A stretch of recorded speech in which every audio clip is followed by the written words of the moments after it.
Hey guys, welcome to the YouTube channel and the how.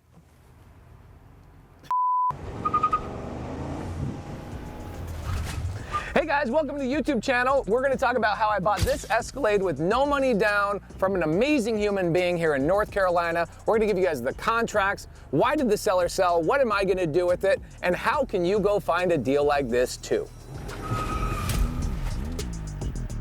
Hey guys, I'm here with Grant Upchurch. Look him up on Instagram. We'll put his name on the screen and also down in the description below. You'll definitely want to stay until the end because I'm gonna give you the paperwork of how we structured this deal. Grant, where the hell are we right now? Well, we are in a very iconic part of Raleigh, North Carolina, NC State University at the famous bell tower here. Amazing, and what are we standing in front of? This is a 2022 Cadillac luxury premium Escalade with all the bells and whistles, including Super Cruise, which was my favorite part when we bought it.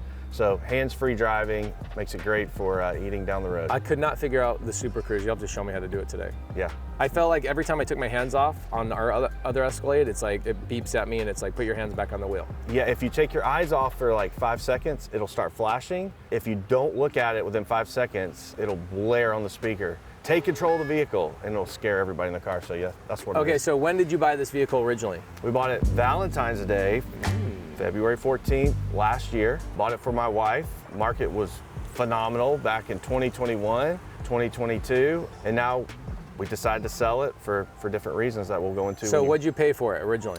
We paid $135,000 for this because it was in demand. I mean, you could not find these, especially in black. You had to go on like a waiting list to get these. A waiting list, yeah. So I built a relationship with our guy here at Thompson Cadillac in Raleigh, and as soon as this came in, he gave me a call and I said, hold it, we're gonna get it. And I surprised my wife for Valentine's. So you got a $135,000 vehicle you bought. You have a loan on it currently. Yep, I put $10,000 down. Okay, $10,000 down. You put a down payment on it. You have an interest rate of what?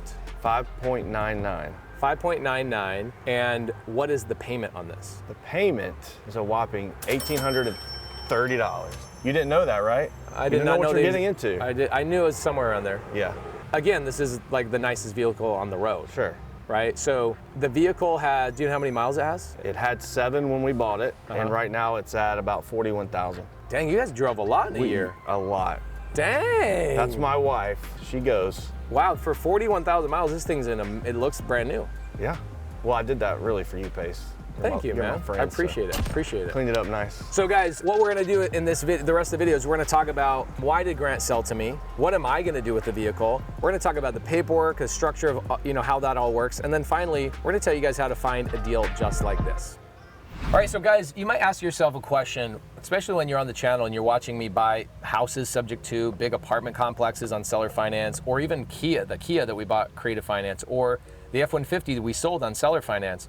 You might ask yourself, how does it benefit the seller? Why would the seller do something like this? What's their motivation? Because you're sitting here going, I would love to have an Escalade. Why would the seller want to get rid of something that's such a nice vehicle? So we're gonna let Grant tell you why that is. Yeah, it's all really about motivation. Why is the seller motivated? So what's driving me is, number one, this is a win-win opportunity for both of us, which we love win-win opportunities, but we are trying to move closer to our kids' school and our church in Raleigh, because every morning our commute's about 35 to 40 minutes to get to school, and now we have 3 children and they're involved in cheerleading and in basketball and different things, and so we're constantly going back and forth and back and forth, and that's probably actually why we have so many miles on the car, just our kids. So to move closer is the #1 goal, and in order to move closer, the houses tend to be pricier because it's a better location. So what we're trying to do now is plan for the future. My granddad always taught me, Grant, when opportunity comes and you're not prepared for it, it only makes you look foolish. So basically, we're preparing for the opportunity because we know it's coming. And I can talk more about that in the house that we're looking at, because it's maybe a Subto deal later if you want. So are you gonna basically go without a car? No, we actually have already purchased another car that my wife wanted. It's a GMC Yukon Denali. And we actually went with the smaller version, not the XL. She liked that better. And what I found is I actually, and my wife does too, likes the GMC Denalis better than Cadillac. I mean, Cadillac has the name, it's got, the image and everything. And it is a nice car, don't get me wrong, it's a great car. but I feel like the quality's a little bit better in the Denali. I think the bells and the whistles in the Denali are actually better. I feel like the technology cluster and all the stuff up front is more user-friendly. The Cadillac actually is really annoying. Eric, I'll have you do some B-roll on this. The Cadillac, the center console is annoying. It's not really functional. The Denali is actually easier. So somebody might ask, well, Pace, why don't you just go buy a Denali? Well, guys, this is an opportunity for me. I have a reason why I'm buying this vehicle, which we'll talk about in a minute. But you guys decided you wanted a different vehicle that suited your wife's lifestyle more. And the great thing is you guys are gonna move closer to where you want to be, which where we do life, I mean, really. Where you do life. And then that will amplify your monthly expenses because you guys are gonna go buy a more expensive house. Right, and we're actually going to, hopefully, the plan is to do a Subto deal on it, and we're in talking with the seller right now about that as well. So amazing. The market is ripe for that. You have a house that you're negotiating. We talk about that in a little bit. That you are possibly going to be able to take over the seller's payments. Right. And you guys are going to go in and move in the house. Yeah. And so for me, there's a reason why.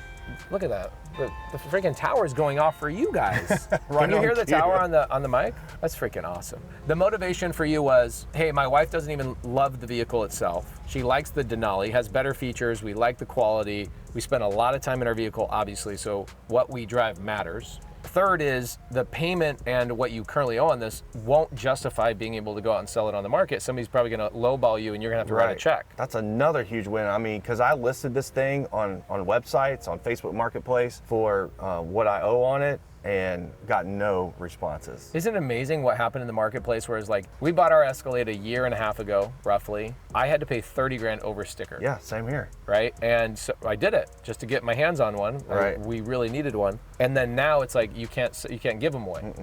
It's like, you go, hey, just pay what I owe. I just want to get out of it. And the market is softened so much. What does that tell you what's going to happen in the marketplace coming up? You think it's going to get worse?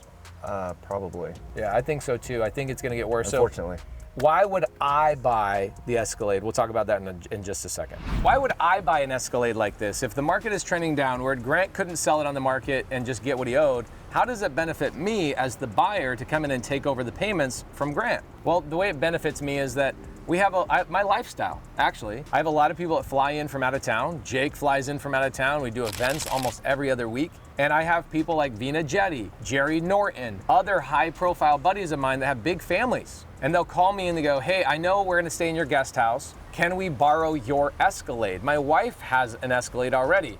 And so a couple of weeks ago, this just happened. Vina calls me, she goes, hey, I'm speaking to your mastermind. I need a vehicle that's big enough and has the car seats that your wife has. So what we did is we bought brand new car seats just for Vina to borrow our Escalade so that her daughters had a vehicle that was safe rather than going out and renting. I'm not trying to make money off of the vehicle, I'm trying to accommodate my lifestyle. And so do I care what the payment is and do I care what is currently owed?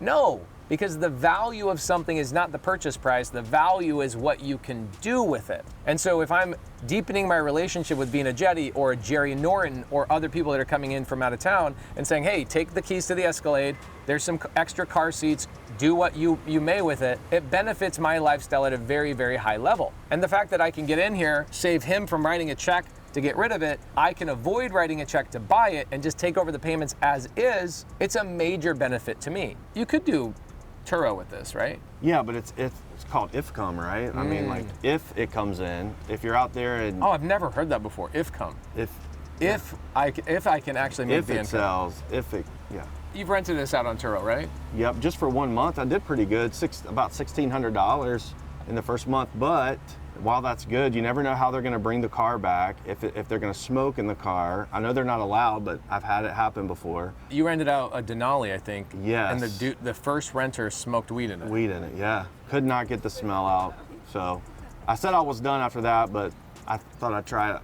But I set the price really high, like $350 a day. So hoping that whoever used it would be good. You're trying to filter out only like the hoodlums and only bring in quality people. Okay, sure. That's what you're trying to do? I'm trying not to say that. Oh, you can say that. You got to filter people. And yeah. So for me, I thought about it for a moment when we were messaging each other about the deal. I was like, maybe I'd turn it into a Turo like part of the time, but it just doesn't make sense because I go rent it out one time, somebody screws it up, and it's like, it's not worth it. Yeah, because then you got to clean it. Luckily, every time I rented out, people left it pretty much immaculate. Okay. So while we're here, how did I find this deal? How did this deal come about? Yeah. So I reached out to Pace because I had seen that he has done this before. So I messaged him. I said, hey, can I get a copy of a contract or purchase one from you to where I could, I had a few people interested that would have taken over the payments. And I sent him the pictures, and I forget your exact words, but you were like, I want it, basically. I said, why wouldn't you just sell it to me? Okay. And you go, I didn't know you wanted to buy it. Yeah, I didn't even think about it, which is crazy. I should have asked him. So anyway, you were going to sell it to somebody in Florida, which, might have worked out, might not have worked out, but you chose me because of my credibility. Which, by the way, he follows you. Oh, okay. He's a big fan of Pace Morby, so he's probably watching this. He's probably pissed off. He's probably like, dang it, Pace got the Escalade. He is, and he's a really good friend of mine, and I have a lot of trust in him. But like I told you, because of your credibility and, your longevity in the business and stuff, I knew without a shadow of a doubt it was going to be taken care of and that it would benefit. Plus, the win-win opportunity that we get to hang out and network too. So, a lot of great things have come from this. I agree. And here's the thing is, so Grant reaches out to me on Instagram going, I've seen you do this with a Ford and a Kia. What does the paperwork look like? And I go, oh, it's pretty simple. Here's a download. You can go on my F-150 video, which we'll give you guys the link to that video in the description below. There's paperwork for that as well. I very quickly realized that I did not have the paperwork for North Carolina, and we had to get an attorney involved. So I hired Sean St. Clair, who's my attorney. He's my contract attorney, and he did all the research on North Carolina. He says, you actually cannot buy the Escalade Subject 2 in North Carolina. You have to do a different structure, and that's what we're gonna talk about next. All right, guys, so I could not buy the Escalade Subject 2, and the reason being is because North Carolina has a little bit different laws. We've never found a state in the United States that wouldn't allow us to do Subto, seller finance, novation agreements, lease options on real estate. We can do all of those things in real estate, but when it comes to vehicles, there's always a little bit different laws in every single state. So I got Sean St. Clair, cost me $3,000. So is it true that this car was $0 down? Yes. Grant and I worked out a deal where it's $0 down, I take over the payments, but we had to structure as a lease option. So I now have a lease, and my option price is whatever the remaining balance is of the vehicle. I didn't have the paperwork for that. So what we did is we hired a contract attorney. I spent $3,000 roughly on him doing research, calling other attorneys, figuring out how to do it, and then structuring all the paperwork, which we're going to give you. So I'm just curious, doing a lease option, you're having to register it out of the state of North Carolina into the state of Arizona. Mm-hmm. Just like with a house, I know you've done videos on calling the loan and different things. Yeah. So is it gonna be bad if our bank finds out what we're doing with this transaction? No, not at all. Zero zilch, especially on a lease option, right? I'm working on a private agreement with you that says I'm gonna lease this property I'm gonna lease the vehicle from you. The structure of the lease is that I'm not paying you, you're just saying, I want you to send the payment over here, right? So it's just a lease. I send the payment over here. The title still stays with your bank, so there's no transfer of title. Right. They wouldn't know any different. They would just be like, oh, his brother Pace is paying the payment for him for the next 6 months. First off, in what department in the bank is somebody even noticing where the payment's coming from? The only thing that's going to be different is with these signatures is that, you have the right to change the address. And do different things like that. I don't know if that would raise a red flag, or if it did, if it would even matter. So it wouldn't matter. In a housing situation where the deed is transferred, now ownership is with a different person, those types of things trigger, due on sale clause and all that kind of stuff, which are kind of a boogeyman. But in the car situation, you still remain the owner until I execute my option. So you're fine. Okay, and then as far as the license tags, you'll get Arizona tags. It'll be in my name. The tags will be in my name. In your name. Yep. Okay. So I'll be able to turn my tag in. I'll be able to get whatever refund I'm able for my taxes that I paid. Correct. Okay. And then as far as insurance, I'll switch out the insurance with my name as the primary insured, you as a secondary insured. Okay. And then once you've done that, I will be able to drop my insurance. Yes. Correct. Okay, so it all switches over to you. Yep, and so I have an insurance company that will do all of it for us. So what I'll do is I'll go, hey, I got a new car or a new house. They do this with my houses too. And they'll get me a new policy, add you as a secondary insured, or if you were a lender to me, which you're not a lender, it would also be a loss payee. But you'd be a secondary insured just in case I die in a car wreck. The insurance proceeds would go to you instead of me. And then what will also happen is that my insurance guy who gets the new policy will also call and cancel the existing policy for you if you want. Yeah, sure. Cool. I had another question. You'll remember in a minute. Okay. Okay, so here's a question for us. How do I find a deal like this? Now, obviously Grant knew me from social media. We became new friends today, which is great. We'll do a bunch of collaborations together. look forward to seeing you lead all of North Carolina, man. It would be really, really cool. Yeah. He reached out to me because he wanted to understand how to do the paperwork. I just said, can I buy it?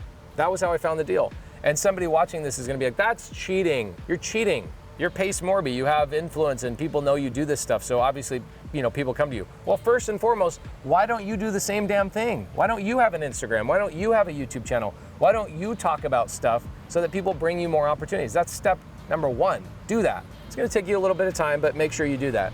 Outside of that, Grant, if I told you you have 30 days to go find a Subto or seller finance or lease option car, where would you go? Yeah, I've actually been doing that before I bought my wife's car. I kind of played around with that. I did Facebook Marketplace, Craigslist. I saw a few cars on the side of the road with the for sale sign on them and, called a few of those. And so it's not much different than real estate. Right, yeah. See what their motivation is, if they owe anything on it, what they're trying to do. Are you gonna call them and your first line is, hey, I'll take over your payments? No. What do you think is the first step? Building credibility and rapport. I'm interested in why they're selling and how you can help them. It's all in how you present it. Okay, cool. So we've got Craigslist, Facebook Marketplace. We've done videos on this, by the way, on the YouTube channel. My team will give you a link here, or down in the description below. Who knows where they'll put it? They'll put it somewhere. Look for it. And I actually call people on Craigslist and I'm looking for how many no's I can get in a day. It's a pretty good video. So go watch that video, it's pretty great. I was trying to buy a golf cart. We still haven't bought that golf cart. I got a lot of no's, 13 no's in that video. Go watch it. You'll see how I talk to people, how I become friends with people. We get people laughing. Even though I got a no, made a lot of people laugh. A great place to go, and I just gave this connection to you, is a company called VorlexMotors.com. Okay, VorlexMotors.com. You can go there and tell them what kind of car you want, and they find distressed car owners and say, this person owes more than what they could sell. Are you willing to take over the payments? VorlexMotors.com. That's pretty simple. As we wrap up this video, I want to remind you guys, call to action. Here's what you should be doing. Go over, follow Grant Upchurch. I am Grant. Yep, I'm Grant Upchurch. Upchurch on Instagram. The only person's Instagram I've actually memorized is probably yours, Kevin Cho 12. There he is. Jake, what's your Instagram? Jake Villarette, REI. Yo, everybody's got to add a little spin on it. Whether you're a private money lender, whether you're somebody that has deals, maybe you're somebody who wants to learn how to do deals here, whether it's North Carolina or across the country, reach out to Grant. He's a great resource. He has an amazing set of links that can help you with other things as well. Follow him and his wife. What's the name of your wife's business? CashOfferCouple.com. That's a great name for a couple. Cash Offer Couple. We found out that 74% of our YouTube audience does not subscribe, even though we get 5 million views a month on our YouTube channel. Wow. 74% of you guys do not subscribe to the channel. Give us a subscribe. We're about to hit 200,000 subscribers. So thank you guys so much. And make sure you also thank Eric in the comments down below.